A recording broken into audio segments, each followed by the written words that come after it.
चुनाव आयोग इलेक्शन की घोषणा करता है चुनाव की तारीखों का।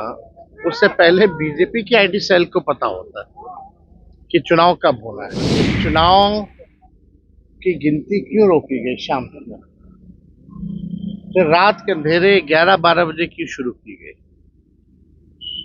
और जो जीते हुए कैंडिडेट जिनको अनाउंस कर दिया गया था शाम में हमारे, उनको किसी को 12 वोट से, किसी को 100 वोट से, किसी को 500 वोट से घोषणा होती है कि हार गए जो जीते। नमस्कार, न्यूज फॉर नेशन देख रहे हैं और मैं हूं आपके साथ रंजन सिंह।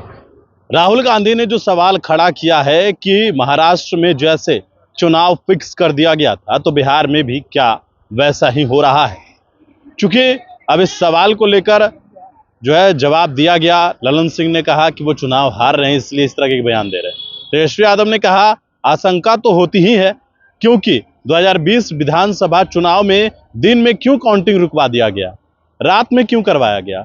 3 बार प्रेस कॉन्फ्रेंस करके चुनाव आयोग ने अपनी इस बात को स्पष्ट किया। आखिर ऐसा क्यों हुआ? जो अधिकारी हैं उनको सजग रहना चाहिए, और चुनाव की घोषणा जब चुनाव आयोग के द्वारा किया जाता है उससे पहले बीजेपी के आईटी सेल को पता होता है।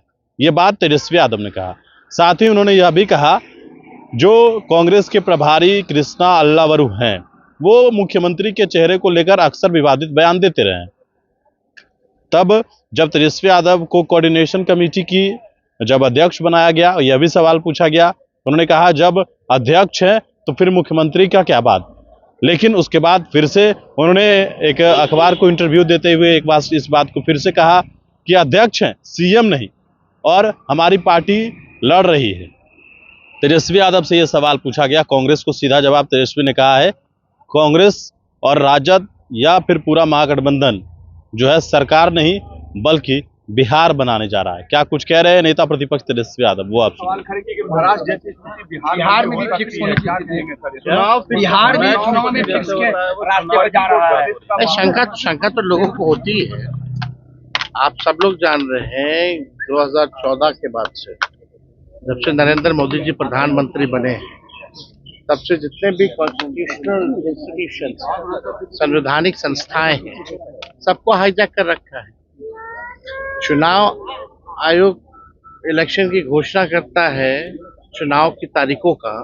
उससे पहले बीजेपी की आईटी सेल को पता होता है कि चुनाव कब होना है।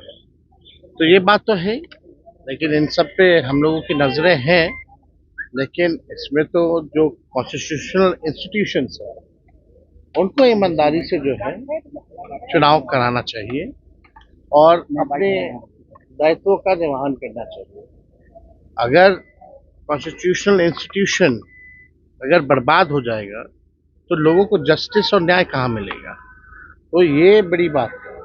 कोई भी अधिकारी किसी भी इन्फ्लुएंस में ना आए, ये होना चाहिए। पिछले बार जो 20 का जो चुनाव हुआ था, हम लोग तो सरकार बना लिए। पहली बार उस समय इलेक्शन कमीशन ने 3 बार प्रेस कॉन्फ्रेंस करके जस्टिफाई किया।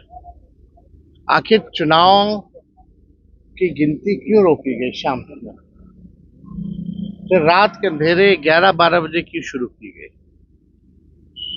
और जो जीते हुए कैंडिडेट जिनको अनाउंस कर दिया गया था शाम में हमारे, उनको किसी को 12 वोट से, किसी को 100 वोट से, किसी को 500 वोट से घोषणा होती है कि हार गए जो जीते हुए शाम में थे। अनाउंस्ड ये कह के कि भाई अपडेट किया जा रहा है कंप्यूटर पे। तो इस तरह की बातें तो है। साथ में सभी लोगों को सजग भी रहने की जरूरत है, और देश की जनता ये मानती है कि जितने इंस्टीट्यूशंस हैं अब बीजेपी का एक प्रकोष्ठ के रूप में पार्टी का काम करती है। कृष्णा अल्लावरू है कांग्रेस के प्रभारी, उन्होंने कहा है कि कोऑर्डिनेशन कमेटी का आपको नेता बनाया गया लेकिन मुख्यमंत्री का कभी नाम नहीं है। अरे भाई साहब, आप लोगों को क्यों चिंता इसमें करना है? आप लोगों को इसमें कोई चिंता करने की जरूरत नहीं है। हम सब लोग जो है मजबूती से सरकार नहीं बिहार बनाने का काम करेंगे।